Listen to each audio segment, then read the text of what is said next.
Pessoal, agora nós vamos dar início ao módulo de Estratégia do Fator de Ajuste para obras concluídas até setembro de 2021, através da GPS espontânea. Como o próprio nome já fala, pessoal, esse documento, a GPS, significa Guia da Previdência Social. Até setembro de 2021, as contribuições previdenciárias, elas eram recolhidas nesse documento, tá? Nessa guia chamada, então, Guia da Previdência Social. Então, olha só, o próprio nome fala, GPS espontânea. Isso significa que não haverá declaração de dados de trabalhadores em GFIP, porque nessa época a declaração acessória que era enviada para a Receita Federal era a GFIP, correto? Então, não haverá declaração de dados de trabalhadores e nem remuneração paga a trabalhadores. Então, essa estratégia, ela será feita quando o seu cliente ele não tiver nenhum dado para informar.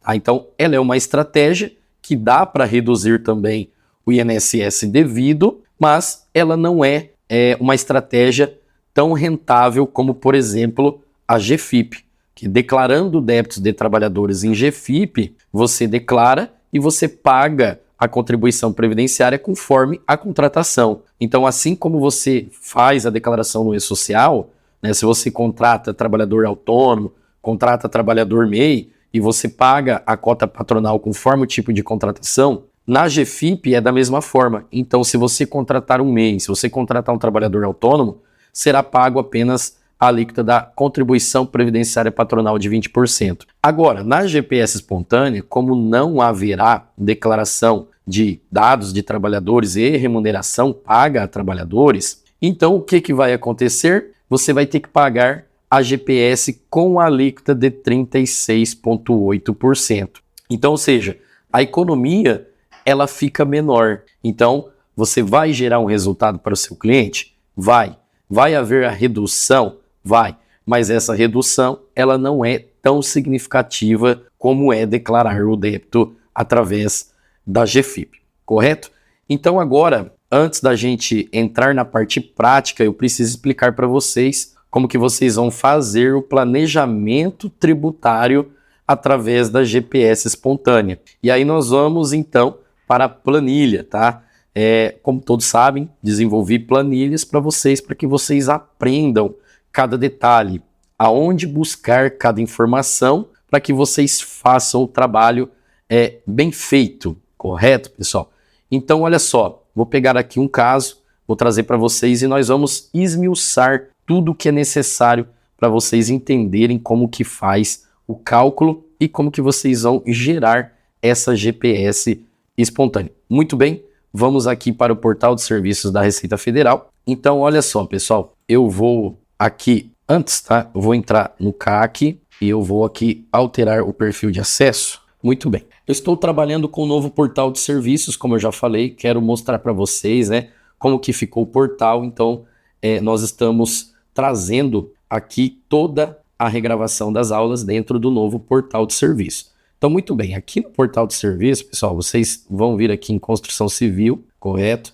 Aí vocês vêm aqui em, por exemplo, declarações, minhas aferições. O que nós vamos fazer aqui, tá? Para a gente fazer o planejamento, pessoal, assim como eu expliquei no módulo do E-Social, a gente precisa da remuneração de mão de obra total. Só que acontece, aqui eu não vou pegar a planilha e vou fazer esse cálculo. Como eu já tenho acesso do meu cliente, tudo eu vou pegar dentro do próprio Ciro a remuneração de mão de obra direta. Tá? Mas vocês aprenderam lá no módulo de prática de cálculo da aferição indireta, então vocês têm a planilha, então vocês podem utilizar a planilha para vocês fazerem o cálculo da aferição indireta. Ou vocês podem utilizar os simuladores que a gente disponibiliza para todos os alunos, para que vocês façam o cálculo da aferição indireta, para vocês obterem a remuneração da mão de obra total da aferição indireta, correto? Então, olha só, aqui dentro, eu vou pegar uma obra aqui, para extrair o cálculo da remuneração. Muito bem, deixa eu pegar aqui. Então, eu tenho aqui 61.440,08. Então, tá aqui, remuneração de mão de obra total, calculada pelo Ciro, tá, gente? Que é a remuneração de mão de obra total, 61. Aí, vocês vão precisar, então, pegar a planilha, tá? Deixa eu abrir a planilha aqui. Muito bem. Na planilha, pessoal, eu desenvolvi, vocês podem observar que ela tem 3 abinhas, né? Uma para fazer o planejamento do social, outra para fazer o planejamento da GFIP e outra para fazer o planejamento da GPS. Então é aqui nessa planilha que vocês vão fazer o planejamento. Então olha só, vocês vão pegar aqui a área, né? Vocês podem, por exemplo, colocar o nome do cliente de vocês ali, tá? Então, por exemplo, né? Márcio, digamos que o cliente chama Márcio Medeiros. Vocês vão colocar o tamanho da obra aqui, aí vocês coloquem aqui a remuneração da mão de obra total, que é da aferição indireta. 61. Bom, essa obra ela é de até 350 metros quadrados. Isso quer dizer, né, o percentual do fator de ajuste é de 50%. Então, 50% de 61 mil vai dar 30.720. Por exemplo, né, aí você vai precisar perguntar para o seu cliente quando foi o término dessa obra. Ou se ele tem uma BITS ali, né, já foi emitido a BITS, a obra já está regular lá na prefeitura, tá tudo certinho. E olha só então, pessoal, aí você vai ter que colocar ali o mês que você vai gerar essa GPS. Uma dica, GPS não precisa ficar fazendo várias GPS, você pode fazer uma única GPS. Como eu já expliquei, né, em período anterior à DCTF Web, não tinha aquela regra da ininterrupção. Então você não precisa ficar gerando várias GPS, você pode gerar uma só. O mesmo acontece com a GFIP. Tá? A GFIP, quando você for fazer planejamento por GFIP, não há necessidade de você ficar fazendo várias GFIP, pode fazer apenas uma, correto? Então olha só, né? Vamos dizer que essa obra ela foi concluída lá em setembro de 2021. Então você preenche aqui. Agora acontece o seguinte, pessoal, nós vamos precisar buscar a Selic acumulada. Por quê? Já expliquei em processos retroativos, né, você precisa voltar o dinheiro ao passado. Quanto que era, por exemplo, então, esses 30 mil lá em setembro de 2021, correto? Por quê? Como eu já expliquei, a Receita Federal ela atualiza o cálculo, né, mensalmente pela tabela aval. Então, para você voltar ao dinheiro ao passado, para você saber quanto que era 30 mil lá em setembro de 2021, você vai precisar fazer o quê? Você vai precisar da Selic acumulada. Então, muito bem. Para vocês buscarem a Selic acumulada, pessoal, simples e objetivo, vem aqui no Google, já expliquei para vocês, Selic acumulada. Então, aqui na primeira página do GovBR, taxa de juros Selic acumulada mensalmente. Bom, então, se a GPS ela é da competência setembro de 2021, a GPS, pessoal, o vencimento dela era todo dia 20 do mês seguinte, tá? Em relação ao fato gerador. Então, se o fato gerador foi em setembro, essa GPS ela teve vencimento em outubro de 2021. Então, como eu já expliquei, você vai sempre pegar a Selic do mês de vencimento. Então, olha só, aqui você vai ter que buscar a Selic acumulada de outubro de 2021. Então, aqui na internet, né, vamos pegar outubro de 2021. Qual era a Selic acumulada? Era 31,51. Voltando para cá, 31,51. Olha que show, né, pessoal? Então, ou seja, aqui vai ter uma regra de 3, como eu já expliquei para vocês. Então, na fórmula, como que é essa regra de 3, tá? Vou recapitular isso. Então, por exemplo, você tem esses 30 mil, pessoal, nada mais é do que 100%, que seria 23 mil, mais Selic acumulada. Então, ou seja, seria 100% mais 31,51. Se você pegar, por exemplo, lá os 23.359,47 e multiplicar por 1,3151, vai dar 30.720,04. Então é isso que significa. Lógico, ali eu já tenho o cálculo feito, né? Mas só para vocês entenderem como que a gente criou as fórmulas. Então, olha só, né? Eu tenho 30 mil, que é a remuneração atualizada agora em 2024. Então, você vai fazer o quê? 30 mil corresponde a 131,51.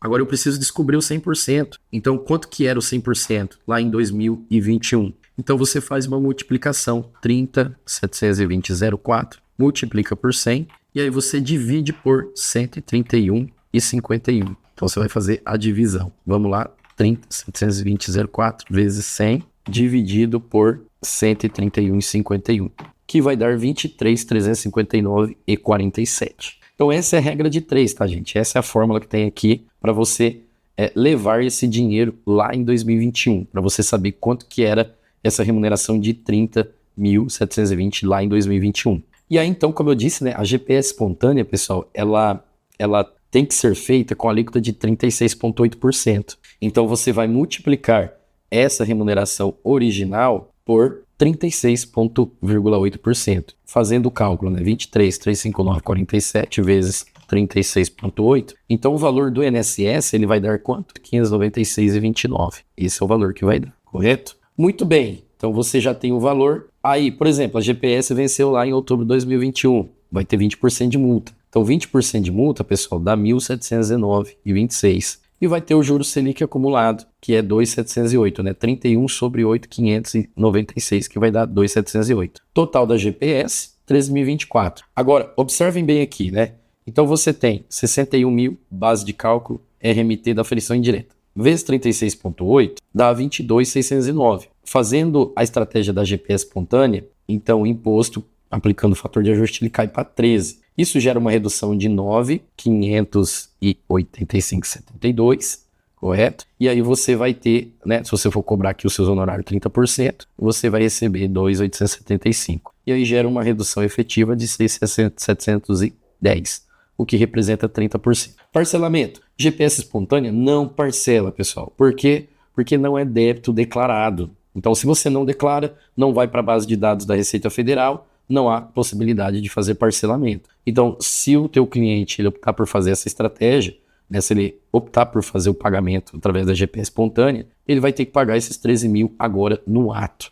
Tá? Não há essa possibilidade de parcelamento. Muito bem, pessoal. Então, agora, o que eu preciso passar para vocês, né? A GPS, ela tem alguns campos a serem preenchidos. Então, eu vou explicar para vocês como que vocês vão preencher a GPS. E aí vocês têm que tomar cuidado, tá, gente? Para não fazer preenchimento errado. Então, eu vou explicar cada campo, vou detalhar para vocês como que vocês vão fazer o preenchimento dessa GPS, correto? Primeira coisa que vocês precisam saber, a GPS, na hora que vocês forem fazer as informações, você vai precisar desmembrar ela. O que significa isso? Por exemplo, lá na GPS vai ter essas informações aqui. Ó. Vai ter código de pagamento, você vai ter que preencher. Qual código que vocês vão colocar na GPS, gente? 2208. Competência. Bom, então você fez o planejamento, vai gerar uma única GPS no mês término da obra. Qual é o mês término da obra? Setembro de 2021. Então, você vai preencher lá na competência da GPS com a competência setembro de 2021. Identificador. O que é o identificador? CNO. Então, vocês vão preencher na GPS o número do CNO. E aí, lá na GPS, gente, tem um campo lá, que é o campo 6, que é o campo de valor do INSS. Esse campo 6, você vai precisar preencher ele com a alíquota de 31%. Como eu disse, a GPS tem a alíquota de 36,8%. Agora, lá no campo 6, você vai preencher com a alíquota de 31%. Qual é a repartição dessa alíquota de 31%? É 20% da contribuição previdenciária patronal, 8% da contribuição a título do segurado e 3% da contribuição do RAT. Então, somando, vai dar 31%. Essas três alíquotas você tem que preencher lá no campo 6. E no campo de outras entidades, que é o campo 9, você vai preencher com a alíquota de 5,8%, que é as outras entidades, o Sistema S, né, terceiros, são todos os órgãos de aprendizado do governo federal. Então, SESC, SENAI, SEBRAE, todos esses órgãos de aprendizado do governo federal, que são representados ali como outras entidades. Tá? E dentro da Constituição Civil, né, a alíquota representa essas contribuições de 5,8%. Então, você precisa desmembrar isso. Então, observe que aqui do lado esquerdo, eu coloquei para vocês, né, é o desmembramento. Então, ou seja, você precisa pegar a remuneração original e aí, então, você vai multiplicar por 31% para você informar aonde, gente? Aqui no campo 6. Então, aqui no campo 6, né, você vai informar com essa alíquota de 31, que representa 7.241 do valor devido, de 8.596. E no campo aqui de outras entidades, né, você vai ter que aqui, então, fazer a repartição 23 vezes 5,8%, que vai dar 1.354,85, que você vai preencher no campo 9 da GPS. Então, deixa eu marcar aqui. E aí, no campo, né, de multa e juros, gente, tá? É o campo abaixo ali do campo 9, né? Você vai preencher com o valor. Na verdade, aqui o próprio SAL, né? Se você for fazer a guia lá no SAL, ele já preenche esse campo automático, tá? Ele busca a Selic lá acumulado e ele vai preencher esse campo aqui automático. Você não vai precisar preencher, tá? Então, aqui é o campo de multa e juros. E o último campo, pessoal, é o campo do valor total, correto? Então, olha só, e a GPS vai dar 13.024. Então, é dessa forma aqui que você vai preencher e aqui você tem um desmembramento que eu fiz para você. Muito bem, pessoal. Então, numa próxima aula, a gente vai para a prática da GPS. Só que antes da prática, eu vou passar uma informação muito importante para vocês.